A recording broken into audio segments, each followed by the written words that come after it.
백승재 기자의 뉴스 Y. 자, 백승재 기자 안녕하세요. 안녕하세요. 중부일보 백승재입니다. 예. 자, 오늘이 12월 28일. 이제 2021년 올해도 이제 며칠 남지 않았는데요. 우리 백승재 기자께서 올해 취재했던 내용 중에서 꼭 알고 넘어가야 할 내용을 이른바 아듀 인천 2021이라는 제목으로 정리를 하셨다고 들었는데 이게 어떤 내용입니까? 예, 150년 전과 현재 한반도 정세는 똑같고 이에 인천이 주도적으로 나서 평화를 말해야 한다는 내용인데요. 조금 들으실 때 뜬금없게 이제 들리실 수도 있는데 좀 설명을 드리겠습니다. 네.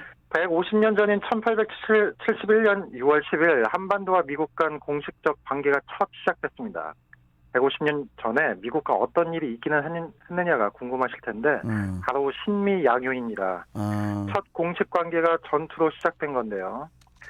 신미양요가 일어날 때 첫 전투는 강화도 초지시인에서 일어났고 당시 기록을 살펴보면 조선군의 흰옷이 붉은 피로 물들었다 이런 내용이 나옵니다. 예. 자, 신미양요. 네. 그렇다면 150년 전에 일어났던 이 신미양요를 지금 언급을 하는 것은 어떤 이유에서인가요? 신미양요가 일어난 지 79년 후에도 한반도의 전쟁이 일어났습니다. 바로 1950년 일어난 6.25 전쟁인데요. 예. 또한 이 전쟁이 발발한 지 71년을 맞이한 올해 한반도 정세는 신미양요 때나 6.25 전쟁 때나 마찬가지로 남북관계는 어둡고요. 그리고 미국은 여전히 관계돼 있습니다.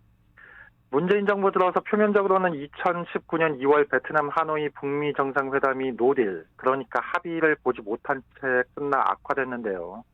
좀 더 살펴보면 2018년 11월 출범된 한미 워킹그룹이 개성공단 입주 기업들의 현장 시설 점검을 허가하지 않으면서 북한이 반발해서 남북관계가 삐걱거리기 시작했고 2019년 8월 한미연합 군사훈련 그리고 2020년 6월 북한의 개성 남북공동연락사무소 폭파로 남북관계는 경색돼서 현재까지 이어져 오고 있습니다. 예. 이에 미국과의 첫 관계를 이루었고 인천 상륙작전까지 펼쳐진 인천에서 전쟁을 종식하고 평화로 가기 위한 어젠다를 주도적으로 내놓아서 한반도의 평화를 이끌어야 한다는 게 필요하다고 봅니다. 그렇다면은 150년 전에 신미양요는 왜 발생을 한 걸까요? 신미양요는 제너럴 셔먼호 사건을 구실로 발생했는데요. 제너럴 셔먼호 사건은 신미양요가 일어나기 5년 전인 1866년 발생했습니다. 당시 조선에선 고종 3년이었는데 미국 상선 제너럴 셔먼호는 평양에서 통상을 요구하는 과정에서 평양의 내지를 여러 날 침범했고 조선이 안 된다고 설득까지 하면서 식량까지 제공했지만 제너럴 셔먼호는 물러나지 않고 행패를 부렸으며 평양의 중군을 억류하고 아국인을 살상했습니다. 이 때문에 당시 평양 군민들이 제너럴 셔먼호를 응징하기 위해 불에 태웠습니다. 이에 미국은 조선 원정을 결정했고요. 청국 주재 미국 공사 로우는 청국을 통해서 조선 국왕에게 통상을 요구하는 서신을 보냈는데 당시 보낸 친서에서 교섭을 거절한다면 전쟁이 발생해도 어느 누구를 원망할 수 없다 이렇게 협박했습니다. 신미양요 때 전쟁 네네. 상황도 좀 설명해 주세요. 지금부터 해서로 딱 150년 전인 1871년 6월 10일 미국의 함대는 기함 콜로라도호 등 전함 5척에 병사 1230명으로 구성돼 있었습니다. 미국의 팔로스호가 상륙작전을 위해서 초지신으로 향했고 미국은 이날 2시간여 동안 함포 사격으로 조선군 진지를 파괴해서 오후 4시쯤 초지 본대 전투 없이 무혈 입성했습니다. 네. 다음 날인 11일 조선 3군부는 고종에게 보고하기를 양이들이 초지진에 갑자기 침입했다 이렇게 표현했는데요. 이날 덕진 돈대를 수비하고 있던 조선군은 새벽부터 맹렬한 포격을 받자 제대로 전투 한번 해보지 못하고 오전 7시 30분 진지를 내주었습니다. 이후 미군은 광성보에 진격했고 조선군은 총에 화약을 밀어넣고 장탄할 겨를이 없었는데 할 수 있는 거라고 미군에게 돌멩이를 던지고 창과 칼로 대적했으며 흙가루를 집어던져 싸웠습니다. 이날 어재현 장군을 비롯한 조선군은 미군의 대포와 소총에 전사했는데요. 아전 전용목이 이날 전투를 보고하기를 대포알은 비오듯 날아왔고 조총알은 우박 쏟아지듯 마구 떨어졌다 이렇게 표현했습니다.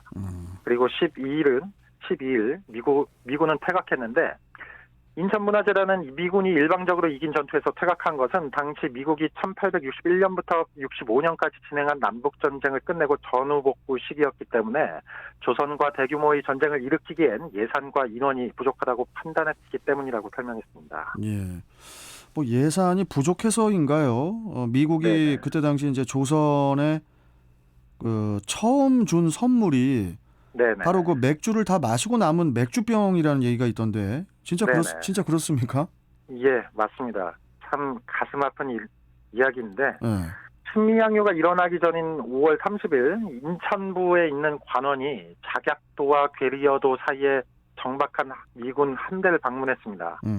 관원들은 배를 두루 구경했고 술과 함께 식사를 했는데 갑판 위에서 사진을 찍었어요. 근데 당시 미국의 저명한 맥주 회사 이름이 베스인데 예. 엷은 색깔의 다 마신 맥주병 10여 개를 보스턴 발행의 사진판 신문인 에브리 세터데이에서 그걸로 싸서 하나를 안고 있는 모습으로 사진을 찍었습니다.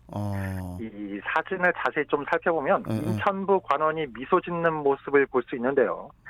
당시 이를 두고 은자의 나라 한국을 쓴 저자 그리피스가 책에 표현하기를 우리가 조선 사람에게 최초로 준 선물이 알코올, 맥주 그리고 술이라니 기독교 국가로서의 미국의 훌륭한 상징치고는 얼마나 기이한 훈성곡인가 이렇게 기록했습니다. 예.